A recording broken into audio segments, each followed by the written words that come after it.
भाऊ केड़ा हाल थी? हमारा भाऊ खुश हैं? जो खैरा भाऊ वे तबीयत सही थी? शुक्र है भाऊ अल्लाह जी मेहरबानी आ। तो मायूस लगो पिया छो खैर लाए? बस यार ॾिसे तो पाण अॼुकल्ह ज़माने जा आहे कारोबार ॾिसे तो पाण हिकु गुरबत ॿियो को एॾो को कमुकार धंधो ई कोन्हे कमाइण वारो हिकु आहे खाइण वारा 10 आहिनि अहिड़ो को रोज़गार ई अहिड़ो को धंधो ई नथो सुझे जेको मां कयां। यार ॻाल्हि त वाकई भी आहे महंगाई त वाकई उरूज ते लगी पई आहे गरीबत वाकई घरो करे वई आहे हर हिक वटि भाऊ सिर्फ़ तो वटि न आहे हर हिक वटि गरीबत घरो करे वई आहे। ॾिसे तो पाण मथों बि का शइ मिले कोन थी न को फंड न को फली का शइ नथो मिले।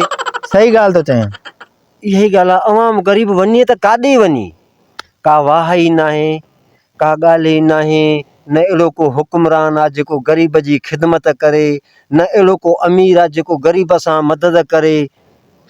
सही ॻाल्हि आहे यार हाणे तूं बि भाउ आहे दोस्त आहे काई का सुहिणी सलाह करे जेको मां रोज़गार धंधो कयां जंहिंमें तकलीफ़ बि न हुजे कमाई बि टाइट थिए।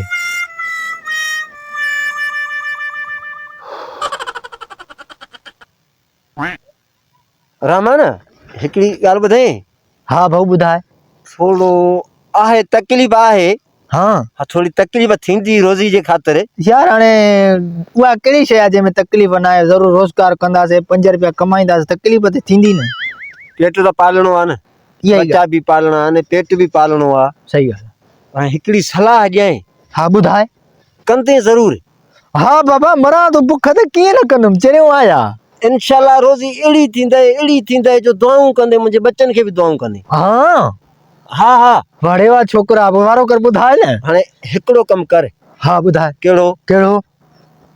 घरों वटो खण हाँ हे साम्हूं वारो रोड न आहे हाँ इन रोड ते बीह पिन खैरा त इलाही मिलंदई। वाड़े वाह यार मां तो को सलाह वठां तू वरी मांखे रोड ते पिन राए तो वाह जो दोस्त आहे। यार सलाह त मां सुठी थो ॾियां।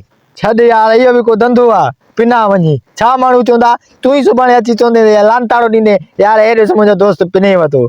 छॾ बाबा अलाह खे मने त ॿी सलाह सोचे माण्हू छा चवंदा यार छॾ बाबा ख़ुदा खे मने।